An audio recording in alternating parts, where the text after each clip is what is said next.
Hello, welcome to Licking Valley High School's Senior College Planning video for parents. We wanted to take some time and go through some important information with you about the college application timeline and process, what your students are hearing if they're taking Journey to College this year, and just make sure that we shared some important and relevant and timely information. We're going to start off talking about the timeline for applying to college in the senior year. And part of that is what we would like your child to have already done today. This is what we hope is true. And they've been talking about it in Journey to College. We have been in the Journey to College classes a few times to talk with students as well.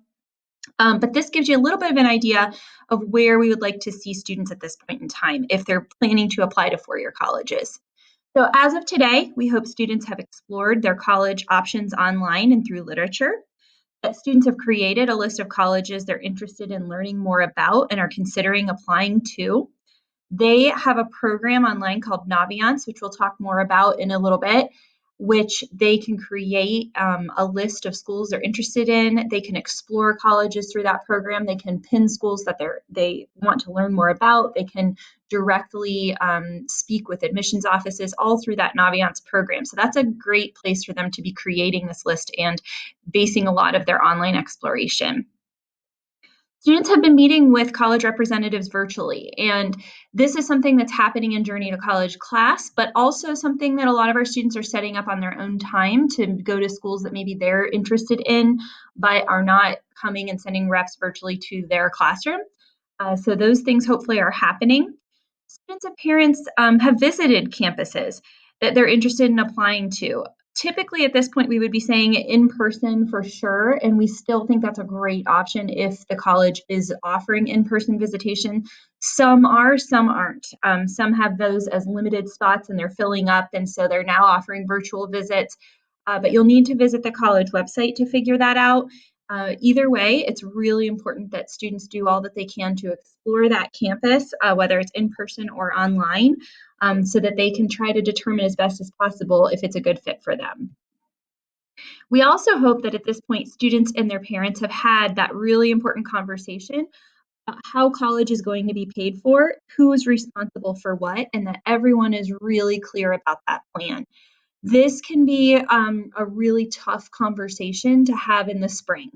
And it happens fairly regularly that we'll have a student go through the entire college application process and they have one thought in their head about what parents are willing and able to pay for. And the reality of the situation may be very different. And the student doesn't find that out until after they've applied and been accepted to certain schools. And at that point, realize they can't afford it. So that is okay. Every situation is its own, and it's up to every family to decide what will work for them. There's no right or wrong way to approach it. But what is important is that the students understand what their financial situation is as they're going through this process so that they can have that in the back of their mind and make decisions accordingly. Students have begun filling out applications, and this has happened in Journey to College, and we have started sending out transcripts for some students already using that Naviance program. They are working on an application called the Common App. The Common App is one application that hundreds of schools in the United States use. So that's actually an assignment for Journey to College, is that they complete it. They don't have to submit it if none of their schools are going to use it, but so many schools do that they use it as an assignment in class. And that way everybody's got a good, well filled out common application that they can send to schools that they're interested in. Students should have contacted teachers or other adults that they're going to request letters of recommendation from. We always remind students they need to give people time to write those letters. It takes time to do. And some of their teachers may be asked to write 10 or 12 or 15 letters this year. So it's not the kind of thing that they can just go the night before and ask for it or come in the morning and say, hey, could I have this by 2:30? That's not really going to work. So they need to give people lots of upfront time so they know when they need the letter by and give them a few weeks to work on it. Students have taken the ACT at least once. And this is true at this point of most of our seniors who are college bound, because last week we were able to give an ACT to anybody who wanted to take it and didn't have the test successfully proctored in the winter of last year. So that was good. We had 3 or 4 students who were absent for one reason or another, and we are going to work on a October test for those students. So we will get those kids through. If that applies to your student, they can get a hold of their counselor about that, or we'll be reaching out to them if we know that they're on that list. But other than that, everybody else has been through the process if they chose to take it. They may be registered for an October ACT. Friday was the deadline, and our Journey to College teachers did a great job, and Mrs. Lichtenauer sent out an email to the kids reminding them that they needed to register by Friday if they wanted to take it at OUZ. At this point, ACT scheduled multiple test dates in October, but that does not mean that every test center is giving every single test. So students may have to travel if they're planning to take the ACT. And I don't even know exactly on which date where it's offered. You just have to go online and go to actstudent.org and look for those options and opportunities. Another possibility is that students could sign up for a test center that is full, but as a standby test taker. And that works a lot like if you picture, standby seating on an airplane. It's just, okay, if somebody doesn't show up to the test center, they go down the list in order and they start letting other people sit for the test, but there's no guarantee on that one. So those are some options if your student wants to retake it and they have not yet registered. Also, as of today, students are hopefully checking their school counseling website weekly for scholarship information. So we're starting to update that. And hopefully they've set up some accounts in scholarship search engines like FastWeb, scholarships.com, and others that we have a bunch listed on our website. So we recommend kids check that at least once a week. We update it as we find out about local scholarships or other things that come to our attention. This time of year, there are some things on there, but it's a little slower. Once we hit winter, it really starts to speed up and that list gets much, much longer. But we tell students make sure they're checking that and looking at it regularly because that's where that information goes. Students should be finishing up their service learning requirement for graduation. And we had some conversation about this and whether or not under this situation right now with COVID, if this was a possibility. I reached out to numerous nonprofit organizations about a week and a half ago asking whether or not they were needing volunteers. And overwhelmingly, the answer was yes, we really, really need help. A lot of volunteers are retirement age and with COVID haven't wanted to go out and maybe be doing that work. They're definitely staying home more. So there's a lot of need. I know that the animal shelters were more, I think, closed off and shut down, but we heard from a lot of other groups like food pantries, Biddy League Ball, needs concession stand workers, the Salvation Army, Goodwill, Red Cross, Dawes Arboretum. There's a whole bunch of other places that are in need of volunteers. The Works is reopening in October. They need volunteers. So there's lots of options there. And remember, for service learning, students are required to do 30 hours of community service at a registered nonprofit, and they cannot be paid. Students should be using their Naviance account to track colleges of interest, applications, transcripts, and letters of recommendation. Ask your student to log in and show you their Naviance account. That is something that they can do and hopefully show you the college supermatch search tool, which is a pretty cool way to look at schools and start to think about where they might want to visit. And like I said, they can pin schools, add them to their colleges of interest list. They can move schools then to their colleges I am applying to list. They can update their information to communicate with us in our office about where they've applied, where they need transcripts sent, request letters of recommendation from teachers. All that happens in that one platform and allows all the moving pieces of their application to come together in one place. So have them show that to you. And if you have questions about it, talk to them or reach out to their counselor. Okay, so that's kind of where your students should be at this point in time. And as we look ahead, we're heading into October. This is the season for financial aid as well as college applications. And this could look different for you if you had an older student who's already gone through the process. A couple of years ago, the government changed the FAFSA opening date from January 1 to October 1. And by doing that, instead of having families use their prior year taxes, they use what they call the prior year taxes. So you actually go back 2 years ago to your tax information. So at this point, most families would have their prior year taxes, their 2019 taxes done.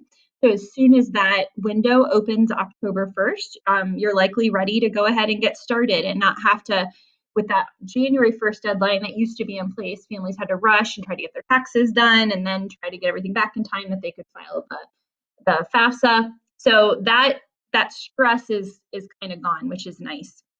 So FAFSA is the free application for federal student aid. This is an application with the federal government. You want to go to fafsa.ed.gov. Sorry, do not use fafsa.com or any website that charges you. There are some websites that basically just take all the same information FAFSA does, and then they charge you $80 to file it. And you should not be paying for this. This is a free application. So go to fafsa.ed.gov, have all your 2019 tax information ready. One thing that is really nice about the FAFSA now and has made this process so much simpler in the last few years than it used to be is the IRS data retrieval tool. Most families are able to link their FAFSA application, which is a federal application and document, to the IRS website, which is another federal site, and do that with the data retrieval tool, and that will auto-populate most of the FAFSA application with that year's tax information. So there are some exceptions where this can't be used if you didn't file your taxes online or some other circumstances. But for most of our families, this works really well. The other reason that this is a good thing, it has severely cut back the number of errors that have happened just through entry as people, move data from one place to the next. If you're typing it in, there's more likely to be an error.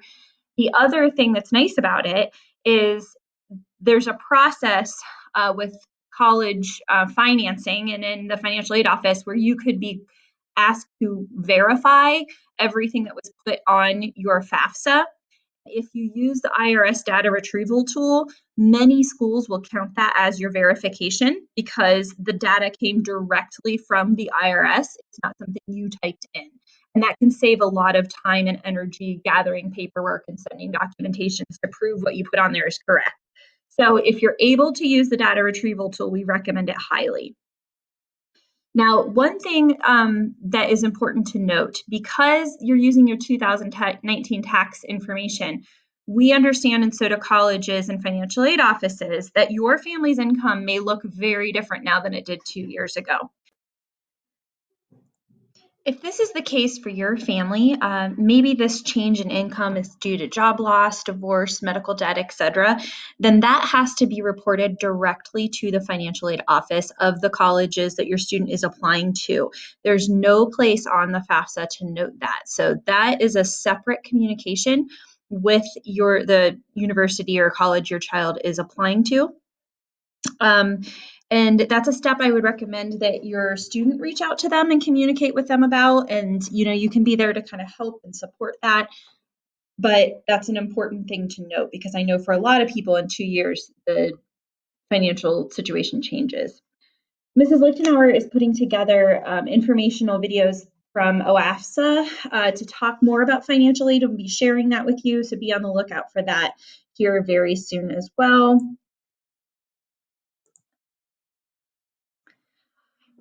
Also, October to December.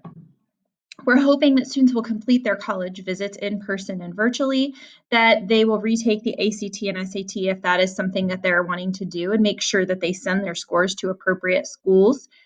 OSU Columbus campus applications should be submitted by November 1st. The early action deadline is actually November 15th, but all materials have to be submitted by November 15th in order for the student's application to be considered complete. So that includes all of the moving pieces, all the things that has to happen and come from our office, all of the letters of recommendation. If they're submitting test scores, all of that needs to happen. So we tell students they should have their part done at least 2 weeks before the deadline and have requested all of those other things be sent so that they don't miss the deadline. Because if they did it all the night before and then asked everybody else for their pieces, there's not enough time to get everything pulled together. Okay, October to December goal. We always tell the students our goal for them is that they have all applications completed by Thanksgiving break. So that comes pretty fast, and a lot of times students are kind of surprised by that. They do not have their entire senior year to do college applications. It just doesn't work that way. The schools have to have time to review the applications and make decisions and get financial aid packages put together. That all takes time. Some schools have earlier deadlines than that. You notice that Ohio State Columbus campus is one of them. Some schools may have a November 1 deadline, so they need to pay close attention to those deadlines and make sure they're meeting them. Each time an application is sent, they need to do a Naviance request for transcripts and appropriate letters of recommendation. So if they email their counselor and say, hey, I sent my stuff, can you send a transcript? Our response will be absolutely, go put it on Naviance. So that is something they need to do.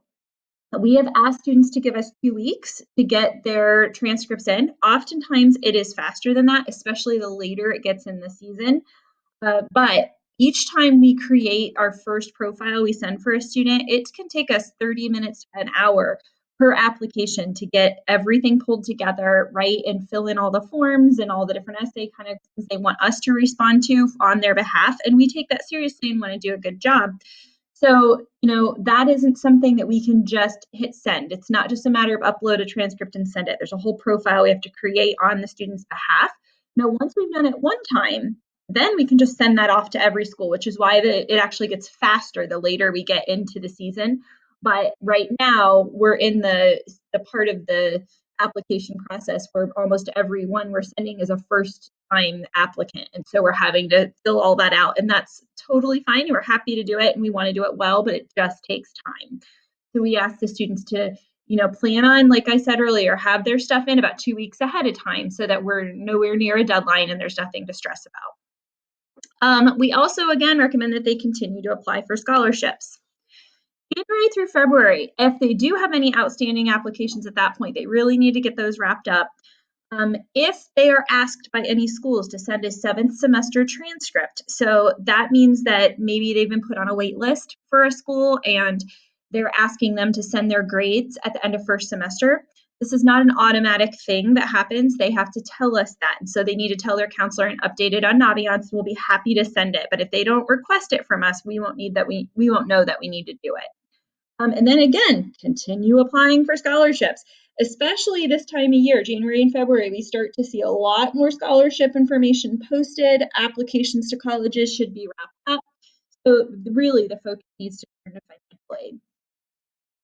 March through May, financial aid packages are expected to start arriving by end of February, early March, and schools will send out housing applications if it's applicable. Make any last minute visits to campus if a student is still not sure, or if maybe there were some schools that right now are only accepting virtual visits, but maybe will open up in the spring and you can get on campus and do an in-person visit. That would be a great time to do it. The final decisions, this is a national deadline, need to be made by May 1st. So schools, any like 4-year college, they're going to expect you to have replied by May 1st about if you're going to be going and send in your deposits. So just be aware of that deadline. That's kind of the day, it's called signing day, that everybody is expected to register with the school that they're going to next year. Service learning deadline for seniors is April 30th. And they will also be asked to fill out their senior survey on Naviance, indicating where we should send their final transcript and any scholarships that they received. And it's that survey that we use to put together the scholarship list we share at graduation. And that's how we know which college to send their transcript to after they graduate. So that's an important piece of information. They need to fill that survey out for us.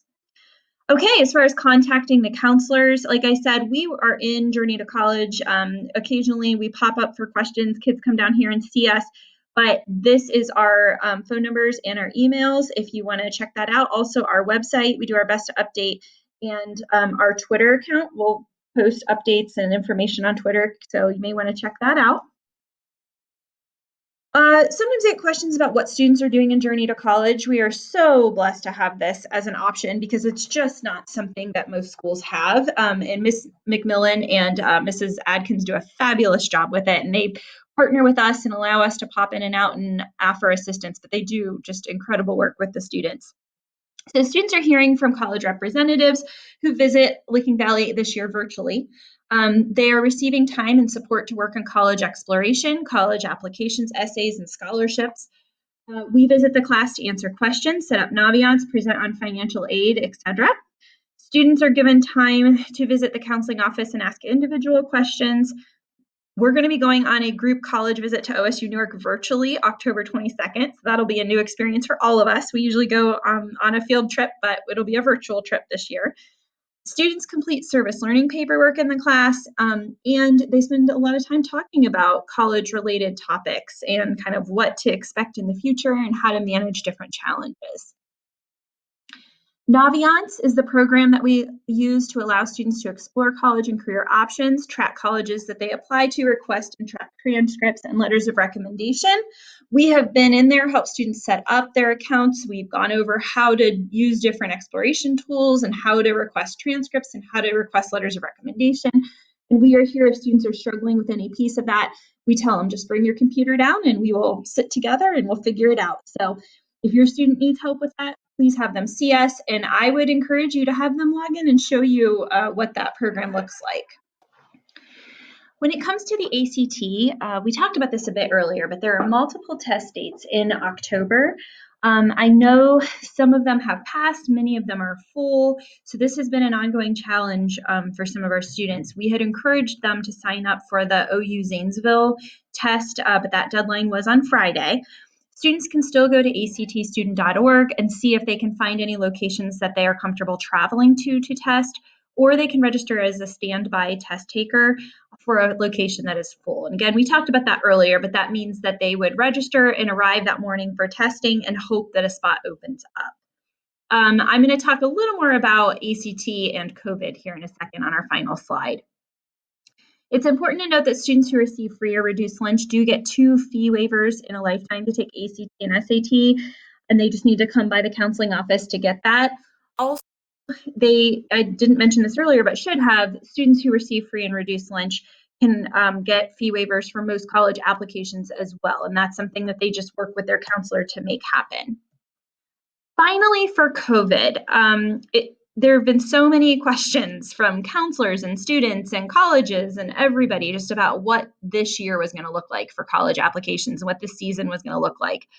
One trend we're seeing that's been pretty overwhelming is that many, many schools, including Ohio State Columbus campus, and that is a big deal, are moving to test optional format this year for applicants due to COVID. So that means that there are a lot of schools that are acknowledging the complications and limitations that have been the reality for students as far as getting signed up to take the ACT, to being able to retake the ACT or the SAT. And we have definitely experienced those struggles in Licking County, but it's worth noting that that's not a Licking County thing. That is a national issue, and it's been a huge problem across the country. So colleges and universities have heard that loud and clear from high schools and from students, and they don't have the data that they would typically have, and students have not had the opportunity that they would typically have to test, multiple times and even hopefully one time. So in response to that, many schools are saying, okay, we're going to let you decide whether or not you want us to review your test scores. And if a student applies to a school that is test optional, then they'll ask them, do you want us to review your test scores? And if you say yes, then they will. And if the student says no, then they won't, even if they have them. So they have to decide that when they apply to a test optional school. In other things that they'll look at, if it's not testing, and this is true in any application, but the other pieces of the puzzle are going to include grades and class rank. They're going to look at the rigor of their curriculum and their classes that they had versus what they had the option to take. They're going to look at their resume and things they've been involved in. They're going to look at their essays that they've written and their letters of recommendation and all of those types of things to make the decision. That brings up other ways that students' applications have been impacted by COVID. And Common App and other applications, many of them, have added a space where students can note how they have been affected by COVID.